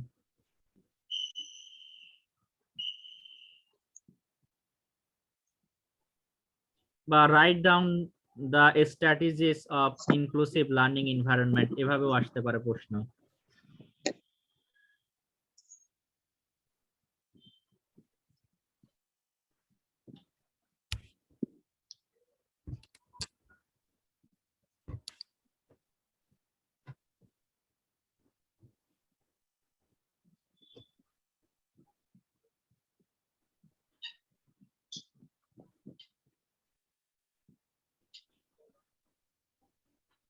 sir আর কেউ যদি বলতেন। স্যার আমি বলি। Sure madam. আমি যেটা বুঝতে পারছি যে স্টুডেন্টদের দোষ ত্রুটিগুলো ঢেকে তাদেরকে মানে সবার সম্মুখে তাদেরকে ছোট না করে, তাদের কোনো গোপনীয় জিনিস প্রকাশ না করে, তাদেরকে এমন একটা পরিবেশ করে দেওয়া তাদের মধ্যে যেন আত্মবিশ্বাসী থাকে, অন্যদের সাথে সমান তালে যেন তারা শিখতে পারে, সেরকম একটা পরিবেশ তৈরি করা। তো আপনাদের এই সিবিএলএম থেকে যতগুলো প্রশ্ন আসে, মানে যে প্রশ্ন আসে তার মধ্যে খুবই গুরুত্বপূর্ণ প্রশ্নই এইটা, সো এইটাকে একটু মনোযোগের সাথে সবাই ইয়ে করে রাখবেন। এই প্রশ্নটা ভেরি কমন প্রশ্ন, যেটা সাধারণত অ্যাসেসমেন্টে এসে থাকে, যে strategies to promote inclusive learning environment. এখান থেকে দুইটা প্রশ্ন সাধারণত আসে, একটা হলো প্রিন্সিপালস অফ ইনক্লুসিভিটি, যেটা আপনাদেরকে সকালে আমাদের রফুজ্জামান স্যার পড়িয়েছেন, প্রিন্সিপালস অফ ইনক্লুসিভিটি। আর একটা প্রশ্ন এই যে ইনক্লুসিভ লার্নিং এনভায়রনমেন্টকে কিভাবে, স্ট্র্যাটেজিস গুলো কি হবে, এই দুইটা প্রশ্ন আসে। আর একটা আসে হলো ওই যে ডেফিনেশন অফ ইনক্লুসিভিটি বা হোয়াট ইজ ইনক্লুসিভিটি, ইনক্লুসিভিটির যে সংজ্ঞা আমরা পড়েছি, হোয়াট ইজ রিজনেবল অ্যাডজাস্টমেন্ট, এটাও আসে, রিজনেবল অ্যাডজাস্টমেন্ট কি, এই প্রশ্নগুলো সাধারণত এসিবিএলএম থেকে এসে থাকে। আচ্ছা, আর কেউ একজন বলবেন? প্রিন্সিপাল অফ ওইটা আর একটা স্যার স্ট্র্যাটেজিস, এটা যেটা পড়লাম, আর একটা কি বললেন স্যার? ডেফিনেশন। ডেফিনেশন মানে সংজ্ঞা, ইনক্লুসিভিটির জি সংজ্ঞা। জি জি, আর একটা জানেন কি বললেন sir? Reasonable adjustment. Reasonable adjustment, thank you sir. আচ্ছা, এর পরেরটা দেখি আমরা, সাপোর্ট পারসন। আচ্ছা, অনেক সময় আমাদের যে আমরা যদি ইনক্লুসিভ লার্নিং এনভায়রনমেন্ট ইনশিওর করতে চাই, তো অনেক সময় আমাদের লার্নারদের কিছু নিডস থাকতে পারে। সেই নিডস এর ব্যাপারে আমরা কাদের থেকে সাপোর্ট নিতে পারি? অ্যাজ এ ট্রেনার আমি হয়তো সব কাজ আমি নিজে করতে পারবো না, আমাদের অনেক সময় বাইরের থেকে কিছুটা সাপোর্ট নেওয়া লাগতে পারে। এই সাপোর্টগুলো আমরা কাদের কাছ থেকে নিতে পারি? তো যেমন আমার যে লার্নার, তার ফ্যামিলি পার্সনের আমি সাপোর্ট নিতে পারি। যেমন আমার কোনো একজন লার্নার, তার কোনো একটা ডিফিকাল্টি আছে, আমি বুঝতে পারছি তার কোনো সমস্যা আছে, কিন্তু আমি তাকে জিজ্ঞাসা না করে, বা সে যাতে বিব্রত হতে পারে বা কোনো সংকোচ বোধ করতে পারে, আমি তার ফ্যামিলির পার্সনদের সাথে কনসাল্ট করতে পারি যে এই ওর কি কোনো সমস্যা আছে, বা ওর কি কোনো মানে ওর সম্পর্কে যদি আপনি আপনার শিক্ষার্থীর সম্পর্কে তথ্যগুলো নিতে পারেন, যে তার মানে তার সম্পর্কে যদি আপনার কাছে তথ্যগুলো থাকে, যে তার আচার আচরণ থেকে শুরু করে, অনেক সময় অনেক শিক্ষার্থী থাকে না যে তারা একটু, কেউ দেখা যাচ্ছে একটু উগ্র মেজাজের হতে পারে, বা কারো একটু লাজুক প্রকৃতির হতে পারে, যে অনেক কিছু বলতে পারছে না। তো তাদের বিষয়ে আমরা কি করতে পারি, তাদের ফ্যামিলি মেম্বারদের সাথে আমরা কনসাল্ট করে নিতে পারি। অথবা এমন হতে পারে যে অনেক শিক্ষার্থীর কোনো সমস্যাই আছে, কোনো বড় ধরনের সমস্যা আছে, বা এই সমস্ত ক্ষেত্রে আমরা তাদের ফ্যামিলি মেম্বারদের কাছ থেকে সহযোগিতা নিতে পারি। অনেক সময় অনেক শিক্ষার্থী হয় কি, যেমন ধরেন আপনার কিছু থাকে না, যে আমাদের কিন্তু একটা বলা আছে যে আমাদের এনরোলমেন্টের একটা অংশ কিন্তু আমাদের যারা ফিজিক্যালি ডিসেবল তাদেরকে করতে হবে। সো যারা একটু ডিসেবল আছে, তাদের ক্ষেত্রে অনেক সময় আমাদের তাদের ফ্যামিলি মেম্বারদের থেকেও অনেক রকম সাপোর্ট নেওয়া লাগতে পারে। অনেক সময় আমাদের বিভিন্ন government officers in specialist support service, গভর্নমেন্টের বিভিন্ন স্পেশাল সাপোর্ট সার্ভিস আছে। যেমন ধরেন আপনার হলো অন্ধ বাচ্চাদের নিয়ে কাজ করে, শিশুদের নিয়ে কাজ করে এমন সংস্থা আছে গভর্নমেন্টের, অটিস্টিকদের নিয়ে কাজ করে এমন আছে। তো এইরকম কিন্তু বিভিন্ন গভর্নমেন্টের কিন্তু সংস্থাগুলো আছে যারা এই কাজগুলো, সার্ভিসগুলো প্রোভাইড করে থাকে। সো আমরা সেই সমস্ত গভর্নমেন্টের সংস্থার কাছ থেকে আমরা কিন্তু সাপোর্ট নিতে পারি, যে আমার এই শিক্ষার্থীর এই সমস্যাটা আছে, তো এটাকে কিভাবে সমাধান করা যেতে পারে। আপনারা এই গভর্নমেন্ট অফিসারদের কাছ থেকে, এই রিলেটেড ডিপার্টমেন্টগুলো থেকে আমরা এই জাতীয় সহযোগিতা পেতে পারি। পিয়ার সাপোর্টটা কি? পিয়ার সাপোর্টটা হলো যে অনেক সময় আমরা কি করে দিই, যে আমার একজন শিক্ষার্থী একটু দুর্বল আছে আর একজন শিক্ষার্থী ভালো আছে, আমরা কি করি, ভালো শিক্ষার্থীটাকে দুর্বল শিক্ষার্থীর সাথে আমরা জোড়া করে দিই এবং বলি যে তুমি ওকে একটু দেখাবা, ওকে একটু বুঝাইয়া দিবা তুমি যা করছো, এবং ওকে বলে যে তুমি ওর কাছ থেকে একটু বোঝার চেষ্টা করো। এর ফলে কি হয়, যে ভালো শিক্ষার্থী আছে সে তার যে দুর্বল শিক্ষার্থী আছে তাকে কি করতে পারে, সেও একটা গাইডিং করার সুযোগ পায়। সেক্ষেত্রে দুইজনই লাভবান হয়, যে শেখাচ্ছে সেও যেমন লাভবান হয়, এবং যে ওই তার পেয়ারের কাছ থেকে শিখছে সেও কিন্তু আরো ভালো। কারণ একজন শিক্ষক তো সবাইকে হয়তো বা এতটা সময় দিতে পারবে না। সো আমরা যদি এভাবে যে দুর্বল শিক্ষার্থীগুলোকে যদি একটু ভালো শিক্ষার্থীদের সাথে যদি আমরা অ্যাটাচ করে দিই, তাহলে পারে কিন্তু কি হতে পারে, যে আমাদের লার্নিং এনভায়রনমেন্ট ইনক্লুসিভ হতে পারে। তো এই ক্ষেত্রে আমাদের একটা কথা মনে পড়ে, যে আমাদের ছোটবেলা থেকে কিন্তু আমাদের অভিভাবকরা আমাদের বলতো যে সব সময় ভালো ছাত্রদের সাথে বসবা, ক্লাসের সামনের বেঞ্চে বসবা, খারাপ ছাত্রের সাথে বসা যাবে না। কিন্তু আমরা যদি ইনক্লুসিভ এনভায়রনমেন্টের কথা চিন্তা করি, সেখানে সকল শিক্ষার্থী সমান, সেখানে ভালো খারাপ শিক্ষার্থী বলে কোনো কথা নেই। প্রত্যেকটা শিক্ষার্থী আমাদের সমান হলো পটেনশিয়াল তাদের মধ্যে আছে। তো এইটা যারা তাদের যে পটেনশিয়ালিটিটাকে আমরা গ্রুমিং করার জন্যই আমার যারা ভালো শিক্ষার্থী আছে তাদের সাথে আমরা কিছু দুর্বল শিক্ষার্থীদেরকে পেয়ার তৈরি করে দিব। এরপরে আছে ইন্টারপ্রেটার্স। ইন্টারপ্রেটার্স কি? ইন্টারপ্রেটার্স হলো আমরা যেটাকে বলতে পারি বাংলায় বলে অনেক সময় অনুবাদক, বা এদের কাজ কি, ধরেন আমার কোনো শিক্ষার্থী থাকতে পারে যে কথা বলতে পারে না, আছে না অনেক শিক্ষার্থী যে কথা বলতে পারে না, তো তাদের জন্য সাইন ল্যাঙ্গুয়েজ ব্যবহার করতে হয়। এই সাইন ল্যাঙ্গুয়েজ তো ধরেন আপনি শিক্ষক, আপনি তো জানেন না তার সাথে কিভাবে কমিউনিকেট করতে পারবেন, আপনার এমন শিক্ষার্থী থাকতে পারে। তখন হয়তো বা আপনি যে গভর্নমেন্ট সার্ভিস বা তার কোনো ফ্যামিলি মেম্বার বা এই সাইন ল্যাঙ্গুয়েজ আপনার প্রতিষ্ঠানে জানে, বা আপনার প্রতিষ্ঠানে যদি এই রকম ডিপার্টমেন্ট থাকে যারা এই স্পেশাল এই নিডি স্টুডেন্টদের নিয়ে কাজ করে, তাহলে তারা যে ট্রেন আপ প্রফেশনাল আছে তাদের মাধ্যমে আপনি তাকে ইন্টারপ্রেটার দিয়ে তাকে সাপোর্ট করতে পারেন। বা অনেক সময় হতে পারে যে আমাদের অঞ্চল ভেদেও কিন্তু আমাদের কথার অনেক পার্থক্য আছে। আপনি যদি আমাদের দেশের চট্টগ্রাম অঞ্চলের যদি মানুষের কথা চিন্তা করেন, বা এই জাতীয় বিভিন্ন অঞ্চল আছে যেগুলোর ভাষা কিন্তু একটু ডিফিকাল্ট, যারা আমরা যা অন্য পার্ট অফ দ্য কান্ট্রি থেকে, আবার অনেক সময় হয় কি আমাদের কিছু উপজাতি আছে তাদের ভাষাটাও কিন্তু ডিফারেন্ট। সো এমন হতে পারে তারা যদি সাধারণত উচ্চ শিক্ষিত না হয় তাহলে হয়তো তারা এই শুদ্ধ বাংলাটা নাও বুঝতে পারে। এবং আমরা টিভেট সেক্টরে অনেক সময় কিন্তু একদম লোয়ার লেভেলের হলো মানুষের সাথে কাজ করি, তারা হয়তো আপনার কথা আপনি বাংলাতে বলছেন এটাও হয়তো ক্লিয়ার বুঝতে পারছে না। তখন হয়তো আপনার প্রয়োজন হতে পারে যে একজন যে ভালো মতো তার ভাষার মতো করে বলে দিতে পারে এমন কোন শিক্ষার্থীর মাধ্যমে আপনি তাকে ইন্টারপ্রেট করে দিতে পারেন। এরা অনেক শব্দ অঞ্চল ভেদে চেঞ্জ হয়ে যেতে পারে, কারণ সেই শিক্ষার্থী হয়তো সেটা জানে না এবং আপনিও বুঝাতে পারছেন না যে তার এলাকায় এইটাকে কোন ভাষায় বলে, তখন মাঝখানে আপনার ইন্টারপ্রেটার লাগতে পারে। সো এবং টেকনিক্যাল সাপোর্ট পার্সোনাল, অনেক সময় আমাদেরকে বিভিন্ন রকম টেকনিক্যাল সাপোর্ট তাদেরকে দেওয়া লাগতে পারে। যেমন কিছু শিক্ষার্থী হয়তো বা তার লাইটিং এ কোনো সমস্যা হচ্ছে, তাহলে তার জন্য আমরা স্পেশাল লাইটের ব্যবস্থা করে দিতে পারি। এবং অনেকে হয়তো বা তার চেয়ার টেবিলের কোনো সমস্যা হচ্ছে বসার, তাহলে আমাকে ওই চেয়ার টেবিল গুলো চেঞ্জ করে দেওয়া লাগতে পারে। বা আমার প্রজেক্টরের কোনো সমস্যা হচ্ছে, বা প্রজেক্টর লাগানো লাগবে বা লাউড স্পিকার লাগানো লাগবে, তো সব শিক্ষার্থী ঠিক মতো শুনতে পাচ্ছে না, আমাকে এখন একটা লাউড স্পিকারের ব্যবস্থা করতে হতে পারে। তো এই সময় আমরা আমাদের এই টেকনিক্যাল পার্সোনাল যদি থাকে যারা এই কাজগুলো করে তাদের থেকেও আমরা কি করতে পারি, সাপোর্ট গুলো নিতে পারি। যেমন আমার একটা এক্সপিরিয়েন্স হয়েছিল, আমি একটা টেকনিক্যাল স্কুল অ্যান্ড কলেজে টিচারদেরকে ট্রেনিং দিতে গিয়েছিলাম। তো সেখানে টিচারদেরকে ট্রেনিং এর মুহূর্তে জানা গেল যে একজন শিক্ষিকা, উনি মানে এটা ডিজিটাল কন্টেন্ট ডেভেলপমেন্টের উপর ট্রেনিংটা ছিল, উনি আপনার কম্পিউটার, উনি বলে ফেলেন ট্রেনিং এর দ্বিতীয় দিন বললেন যে উনি কখনো কম্পিউটার ব্যবহার করেননি। Second day of the training, 6 দিন ব্যাপী প্রশিক্ষণের প্রথম দিন তো এমনি কথাবার্তা আলোচনা হয়েছে, অতটা বোঝা যায়নি।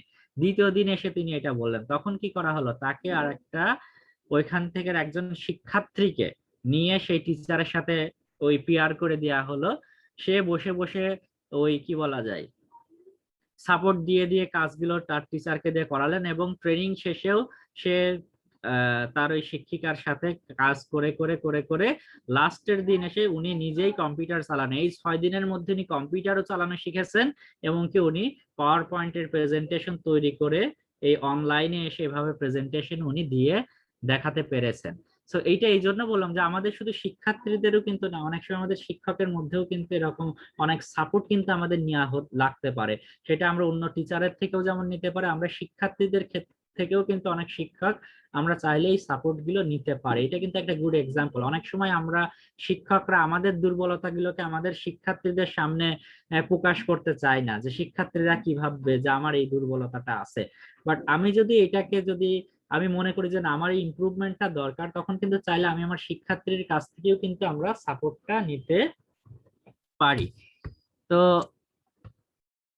ঠিক আছে স্যার, তাহলে এই বিষয়টা নিয়ে যদি আপনারা একটু কথা বলতে পারেন, তারপরে আমরা আর বেশি স্লাইড নাই, আর 2-3টা স্লাইড আছে, দেখে আমরা বইতে চলে যাব, বইটা একবার রিভিউ করব। এই স্লাইডটা কি আমাদের ইমেলে দিবেন? সম্ভবত দেওয়া লাগবে না, আপনাদের বই পড়াটাই বেটার হবে। ঠিক আছে, স্লাইড দেখার কোনো প্রয়োজন নাই আপনার। হ্যাঁ, বই অবশ্যই আছে, অবশ্যই আছে। স্লাইডটা অনেক মানে গুছানো স্যার, দিলে ভালো হতো আমাদের যদি ইমেইল একটু প্রোভাইড করতেন। খুব সুন্দর আচ্ছা ম্যাডাম, এটা ইজিলি বোঝা এটা যায়। আমি দেখবো, ঠিক আছে, যদি দেওয়ার প্রয়োজন হয় আমি দিয়ে দিব। আমরা বইতেও এগুলো বের করে নিব। আর আপনাদের বই পড়াটাই জরুরি। স্লাইড নিলে যে সমস্যাটা হবে, আপনারা স্লাইড দেখে যতটুকু পড়বেন সেই পড়াটাই যদি আপনি বই থেকে খুঁজে বের করার চেষ্টা করেন, আপনাদের জন্য সুবিধা হবে। কারণ আপনাদের যে ফাইনাল এক্সামটা হবে, যেটা অ্যাসেসমেন্ট হবে, সেই অ্যাসেসমেন্টটা কিন্তু আপনাদের এই বই কিন্তু আপনার কাছে রাখতে পারবেন, আপনি কিন্তু বইয়ের হেল্প নিতে পারবেন, ঠিক আছে? সো এই জন্য আপনাদের বই খুঁজে বের করাটাই হলো বেশি জরুরি। স্যার একটু বলছি স্যার, এই স্লাইডের একটু প্রথম দিকটা আমি একটু দেখতে চাচ্ছি। আচ্ছা, আমরা শেষে দেখাবো ম্যাডাম, আপনি এইটা নিয়ে কোনো কথা থাকলে আপনি বলতে পারেন। ও আচ্ছা, না স্যার এটা নিয়ে কোনো সমস্যা নাই, এটা বুঝেছি। এইটার প্রশ্নটা কেমন হতে পারে যে আমার রিজনেবল অ্যাডজাস্টমেন্ট করার জন্য বা আমার ওই ইনক্লুসিভ লার্নিং এনভায়রনমেন্ট করার জন্য আমাদের কি কি কাদের থেকে আমরা সাপোর্ট নিতে পারি। প্রশ্নটা সাধারণত এমন হয়ে থাকে যে কাদের কাছ থেকে আমরা আমাদের ক্লাসরুমে যদি কোনো শিক্ষার্থীর কোনো স্পেশাল নিড থাকে সেটা ফুলফিল করার জন্য আমরা কাদের মাধ্যমে বা কাদের কাছ থেকে আমরা কোনো সাপোর্ট নিতে পারি।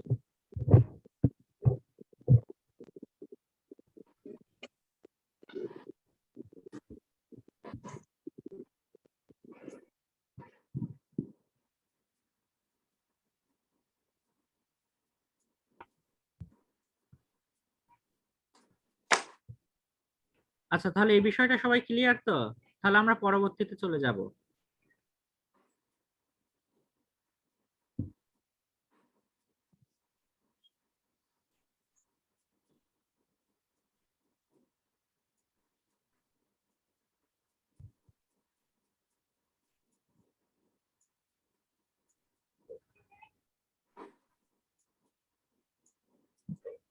আচ্ছা স্যার, সবাই কি আছেন?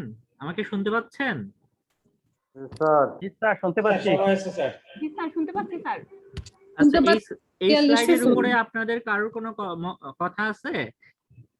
কেউ যদি কিছু বলতে চান, একজন একটু বলেন যে আসলে আমরা তাহলে যদি আমাদের ক্লাসরুমে যদি আমাদের ইনক্লুসিভ এনভায়রনমেন্ট ক্রিয়েট করতে চাই তাহলে কাদের থেকে সাপোর্ট আমরা নিতে পারি। স্যার আমি বলি, শিওর। আমরা ইনক্লুসিভ এনভায়রনমেন্ট করতে চাইলে যদি কোনো শিক্ষার্থীর সমস্যা থাকে সেটা তার ফ্যামিলির কাছ থেকে, পরিবারের কাছ থেকে নিতে পারি, বিভিন্ন সংস্থার কাছ থেকে নিতে পারি, government officers in special support, যে এনজিও গুলো আছে বিভিন্ন প্রতিবন্ধীদের যে সমস্যা জন্য কাজ করে তাদের কাছ থেকে সাপোর্টটা নিতে পারি। তারপর কিছু দুর্বল শিক্ষার্থীকে আমরা ভালো স্টুডেন্টের সাথে বসিয়ে তাকে সেই সাপোর্ট করতে পারি। তারপর হচ্ছে ইন্টারপ্রিটার্স, এটা বোঝাচ্ছে যাদের মধ্যে হয়তো শারীরিক প্রতিবন্ধী থাকে বা কথা বলতে পারে না, বিভিন্ন সাইনের মাধ্যমে তার কাছ থেকে জিনিসটা তাকে সেই পরিবেশ করে দেওয়া, যে যে কথা বলতে পারে না, বোঝাতে পারে না, ভাষা প্রকাশ করতে পারে না, আবার এমন শিক্ষার্থী আছে যে তাদের সাথে সে ইন্টারক্যাপ্ট করতে পারে, সাংকেতিক ভাবে বুঝতে পারে, সেই ব্যবস্থা করতে পারি। আবার টেকনিক্যাল সাপোর্ট যেটা বোঝাচ্ছে সেটা হচ্ছে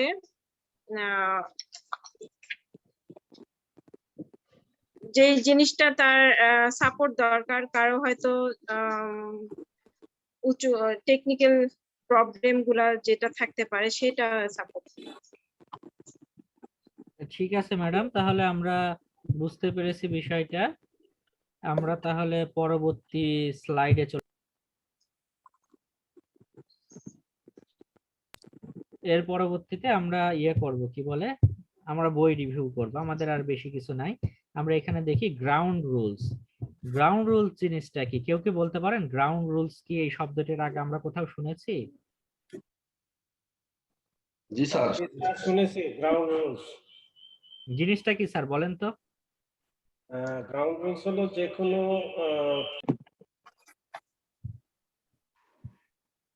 যে কোনো প্রতিষ্ঠান অথবা ক্লাসরুমে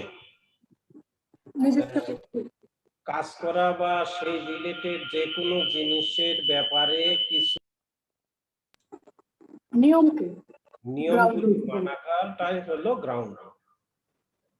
হ্যাঁ, এক্স্যাক্টলি, যে আপনি যখন ক্লাস নিবেন, ক্লাসের আগে আপনি আপনার শিক্ষার্থীদেরকে কিছু গ্রাউন্ড রুলস বলে দেবেন, যে ক্লাসে তাদের কিভাবে, শিক্ষার্থীরা কিভাবে ক্লাসটা করবে, তারা কোন কাজগুলো করতে পারবে, কোনগুলো অ্যালাউ করা যাবে না, তাদের কাছ থেকে কি আপনার এক্সপেকটেশন আছে, এবং সেফটির বিষয়গুলো বলে দেওয়া, যে এই মেশিনটা কিন্তু খুব বিপজ্জনক, তোমাদের অনেক সাবধানে কাজ করতে হবে। তো এই যে যেগুলো আমরা তাদেরকে ক্লাসের আগে, ক্লাস শুরু হওয়ার আগে, বা কোনো একটা ট্রেনিং এর আগে, বা কোনো একটা মিটিং এর আগে, ওয়ার্কশপের আগে আমরা তাদেরকে এরকম কিছু রুলস বলে দিই। এইগুলোকেই হলো কি বলা হয়? Ground rules.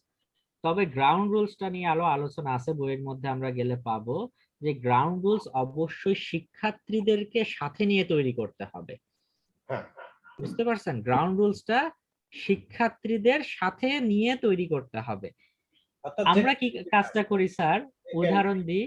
সাধারণত আমরা আমাদের ক্লাসে প্র্যাকটিস করি যেটা, আমরা ক্লাসের প্রথম দিন গিয়েই আমরা গ্রাউন্ড রুলস এর মাধ্যমে শিক্ষার্থীদেরকে ভয় পাওয়াতে চাই, যে আমার ক্লাসে কোনো কথা বলা যাবে না, যে কথা বলবে তাকে ক্লাস থেকে বের করব, ক্লাসে ঢোকার 10 মিনিট পরে যদি কেউ আসে তাকে আমরা ক্লাসে ঢুকতে দিব না, কি ক্লাসে। এইগুলো কি করি আমরা সাধারণত, এইভাবে শিক্ষার্থীদেরকে ভয় দেখানোর জন্য সাধারণত কিছু গ্রাউন্ড রুলস তৈরি করে দিই। বাট গ্রাউন্ড রুলস আসলে ওইটাই, কিন্তু আমরা যখন ইনক্লুসিভ লার্নিং এনভায়রনমেন্টের কথা বলবো, সেখানে আমরা আরো কোঅপারেটিভ অ্যাপ্রোচে আমরা এই গ্রাউন্ড রুলস গুলো তৈরি করব, যাতে শিক্ষার্থীরা আরো ভালোভাবে ক্লাসে পার্টিসিপেশনটা নিশ্চিত হয় তাদের।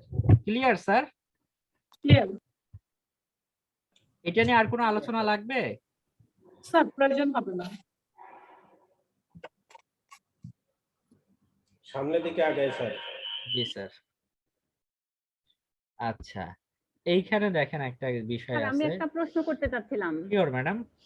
স্যার, গ্রাউন্ড রুলস বলতে কি যে প্রতিষ্ঠানে শিক্ষার্থীরা আসবে সেই প্রতিষ্ঠানের নিয়ম কানুনগুলো পড়বে? আচ্ছা, সে প্রতিষ্ঠানের নিয়ম কানুন হতে পারে, বা আপনি ওই যে যখন প্রথম দিন ক্লাসে যান, শিক্ষার্থীদের কিছু নিয়ম কানুন বলে দেন না, যে তোমরা ক্লাসে কিভাবে ক্লাস করবা, ক্লাসে কারোর সাথে কথা বলবা না, যদি কোনো প্রশ্ন থাকে আমাকে জিজ্ঞাসা করবা, ওর সবার সাথে ভালো ব্যবহার করবা, এইগুলোই হলো গ্রাউন্ড রুলস। তবে এই গ্রাউন্ড রুলস গুলো আমরা কি করব, কাদের সাথে করে ঠিক করব? স্টুডেন্টদেরকে সাথে নিয়ে আমরা এগুলো তৈরি করব, ঠিক আছে? যাতে এইটা এমন না হয় যে একপাক্ষিক, যাতে না হয়। গ্রাউন্ড রুলসটা বোথ পার্টির থেকেই কি হবে, দুইজনের পার্টিসিপেশনেই তৈরি হবে, যাতে শিক্ষার্থীরাও মনে করে যে আমরাই তো এই নিয়ম তৈরি করেছি, ঠিক আছে? এই জন্য দেখবেন আপনারা যদি বিভিন্ন ট্রেনিং করেন, সেখানে কিন্তু মজা করে করা হয়, যে কারোর যদি মোবাইল ফোন বেজে ওঠে তাহলে সে আজকে গান গাইবে। এরকম আপনারা ট্রেনিং করেছেন কিনা? বিভিন্ন ট্রেনিং এ কিন্তু এভাবে মজার মজার গ্রাউন্ড রুলস সেট করা হয়।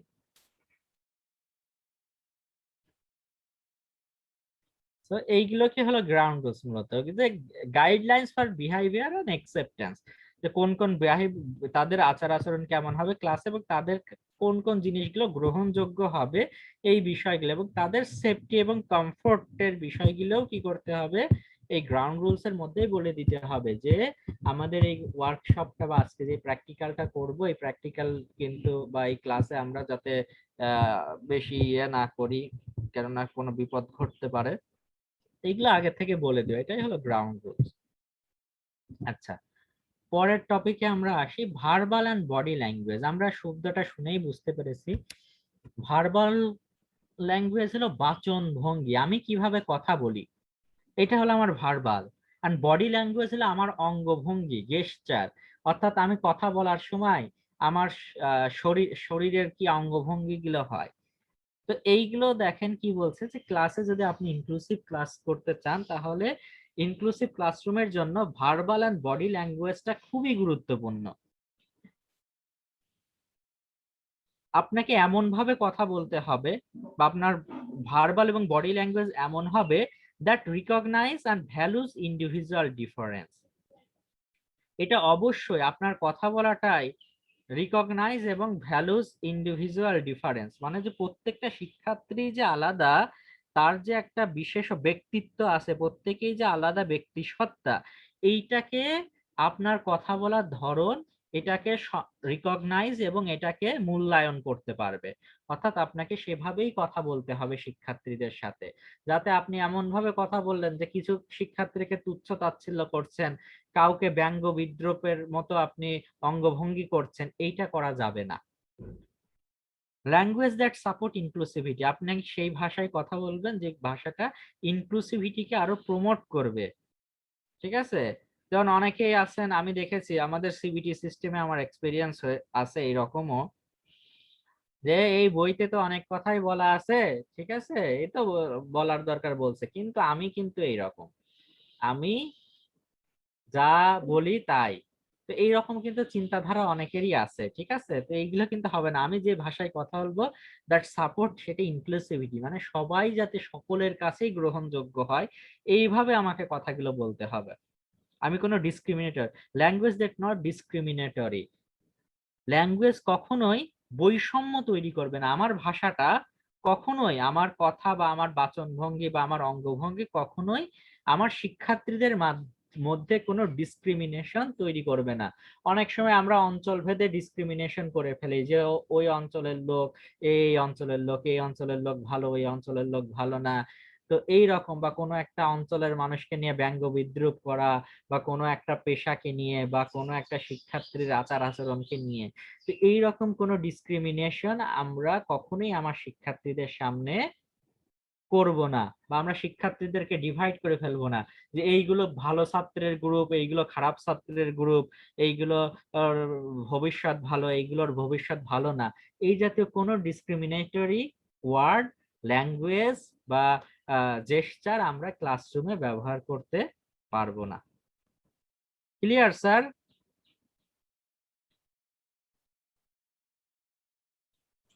সবাই যদি একটু রেসপন্স করতেন, তাহলে কেউ একজন একটু ক্লিয়ার বলেন। ক্লিয়ার ক্লিয়ার এটা একটু পড়েন স্যার, একজন sir. Verbal and body language, হ্যাঁ, verbal and body language, language that recognize and value individual differences. অর্থ কি হচ্ছে স্যার? যে এই ইন্ডিভিজুয়ালি যে আমরা যে ভাষাটা ব্যবহার করব, এটা যেন সবার ক্ষেত্রে আলাদা হয়, যেন আমাদের ইনক্লুসিভিটিকে প্রমোট করার জন্য আলাদা আলাদা ভাবে সবার সাথে এই মানে ভাষাটা ব্যবহার করতে হবে। না স্যার, একটু আমি বলি, না বিষয়টা এমন না, মানে আমার ইন্ডিভিজুয়াল ডিফারেন্স হলো আমার প্রতিটা শিক্ষার্থী আলাদা, ঠিক আছে, এইটাকে আমি এমন ভাবে কথা বলবো যে কথাটা বলাটা আমার প্রত্যেকটা শিক্ষার্থীকেই কি করবে, রিকগনাইজ এবং ভ্যালু দেবে। এমন না যে এটা যারা ভালো বোঝে তাদের জন্য বলছি, তোমাদের না বুঝলেও চলবে, এমন না, ঠিক আছে। আপনি সবার উদ্দেশ্যে যা বলবেন, সবাইকে উদ্দেশ্য করে, এবং এমন ভাবে বলবেন যাতে প্রত্যেককে আপনি রেসপেক্ট করছেন এবং প্রত্যেককে আপনি ভ্যালু দিচ্ছেন। এইভাবে আপনি কথাবার্তা ক্লাসরুমে গিয়ে বলবেন, ঠিক আছে স্যার? তারপরে কি বলা আছে sir?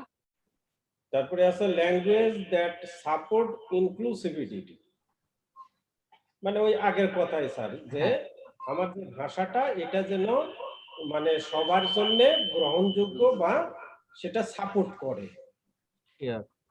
R language that is non discriminatory, এই নন ডিসক্রিমিনেটরি মানে কি স্যার, এটা ক্লিয়ারলি একটু বলবেন স্যার? আচ্ছা স্যার, ডিসক্রিমিনেশন মানে হলো বিভেদ সৃষ্টি করা, বৈষম্য তৈরি করা। আচ্ছা, মানে নন আমাকে এমন ভাবে কথা বলতে হবে সেটা যেন একে অপরের কাছে বৈষম্য তৈরি না করে, অর্থাৎ একে অপরের সাথে বিভেদ সৃষ্টি না করে। শিওর, যে আপনি ছাত্রদেরকে বিভাজন করে দিলেন, যে কেউ ভালো ছাত্র, কেউ খারাপ ছাত্র, ঠিক আছে, এমন করলেন না। বা আপনি কোনো অঞ্চল ভিত্তিক আপনি ইয়ে করে দিলেন যে ওই অঞ্চলের মানুষ ভালো, ওই অঞ্চলের মানুষ ভালো না। আমরা অনেক সময় কিন্তু ক্লাসরুমে যে এই কাজটা করে ফেলি, তো এইগুলো করা যাবে না। আমাদের ল্যাঙ্গুয়েজটা কখনোই আমার কোনো শিক্ষার্থীদের মাঝে কোনো ডিসক্রিমিনেশন তৈরি করতে পারবে না, সেই ভাষাই আমাদের ব্যবহার করতে হবে। তাহলে ক্লিয়ার স্যার? Yes, sir. ঠিক আছে স্যার। আচ্ছা, স্ট্র্যাটেজিস টু, আচ্ছা আচ্ছা আচ্ছা, এই পর্যন্ত আমাদের কাজ শেষ। আমাদের স্লাইডটা আমরা বন্ধ করি, আমরা বইতে চলে যাই।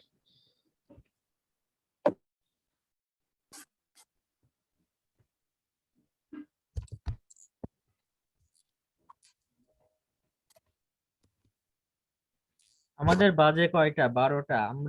আমরা ব্রেকে যাব তো একটাই, তাই না স্যার? না স্যার, আমাদের তো একটানা ক্লাস হবে স্যার। একটা না কয়টা পর্যন্ত? ও সরি, দুইটা। আমাদের তো কোনো ব্রেক নাই, সরি আমি ভুল করে ফেলেছি। দুটোই আমাদের ক্লাস শেষ হয়ে যাবে, সেই জন্য আমার কন্টিনিউ হবে ক্লাসটা। আচ্ছা, আমরা তাহলে স্যার এখন কি 10 মিনিটের একটা ব্রেক নিতে পারি, স্যার, তারপরে আমরা হ্যাঁ, বই ইয়ে করি? জি স্যার, 10 মিনিটের টি ব্রেক দেন স্যার। একটা ব্রেক দিতে হবে স্যার। 10 মিনিটের টি ব্রেক দেন স্যার। শিওর, তাহলে আমরা একটা ব্রেকে চলে যাই। কয় মিনিটে? 10 মিনিট হলে হবে স্যার? না স্যার, 10 মিনিট হবে না। 15 মিনিট স্যার, ঠিক আছে স্যার, আমরা ওকে, ওকে। 15 মিনিটে। তাহলে ওকে, ইয়ে ওকে। স্যার, আমাদের ওই যে জি স্যার, আমি প্রেজেন্ট করে দিচ্ছি 10 মিনিটের একটা ব্রেক। জি স্যার। হ্যাঁ 10 মিনিটের একটা ব্রেক দিয়ে দেন আপনি, আর আমরা 10 মিনিট পর আবার যুক্ত হই। তাহলে আপনি কি রেকর্ড করেছেন না সেশনটা? জি স্যার, সেশনটা রেকর্ড হয়েছে। আচ্ছা